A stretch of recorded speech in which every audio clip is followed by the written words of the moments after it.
confortablement élu. Le match était plié à l'issue du premier tour. Il y avait 34 points d'écart entre vous et la candidate centriste Anne Le Guen. Le danger, c'était peut-être de démobiliser l'électorat, non ? Ah, vous savez, en matière d'élection, un masque, il n'est jamais plié d'avance.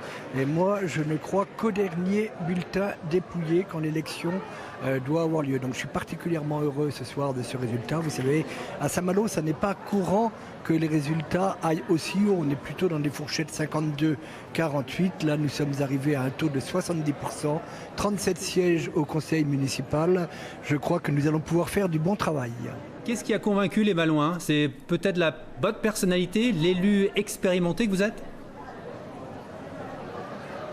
Alors, l'élu expérimenté aussi, je pense, 30 ans de travail sur le terrain, en proximité avec les habitants. Je n'ai jamais rien lâché depuis le début de ma vie publique en 1988. Je me suis toujours battu, j'ai aussi perdu des élections. Eh bien ce soir, c'est une belle victoire et je pense que les Malouins ont reconnu tout ce travail. Donc ce soir, vous démissionnez évidemment de votre mandat de député ? Je démissionnerai d'ici la fin du mois de juillet. J'ai 30 jours pour démissionner. Vous allez le faire, vous allez démissionner. Oui, tout à fait. Je m'y suis engagé pendant la campagne. Quand j'ai pris la décision d'être candidat à la mairie de Saint-Malo, je savais que je ne poursuivrais pas ma fonction de député. Et donc sur cette question, il n'y a aucun doute.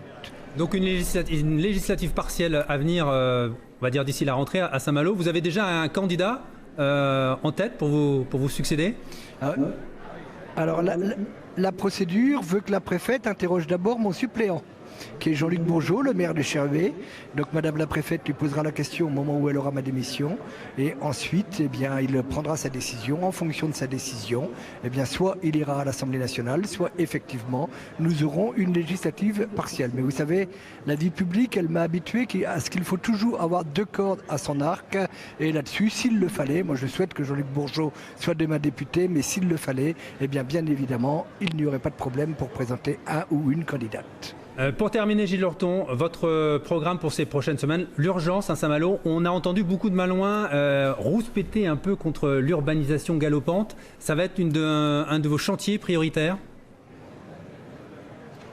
Alors c'est un de mes chantiers prioritaires. Il y a un chantier quand même qui est très prioritaire, c'est la reprise économique. Vous savez, nous sortons d'une grave crise économique avec le confinement et tout ce qui en a suivi. Nous sommes dans une ville touristique et il va nous falloir aider les entreprises à redémarrer. Et puis oui, nous avons le dossier de l'urbanisme, nous avons le dossier de l'environnement, nous avons de très nombreux dossiers, le cadre de vie de tous les jours des Malouins et là-dessus nous nous y attellerons. Nous avons déjà beaucoup travaillé sur le sujet, mais nous y attellerons dès demain.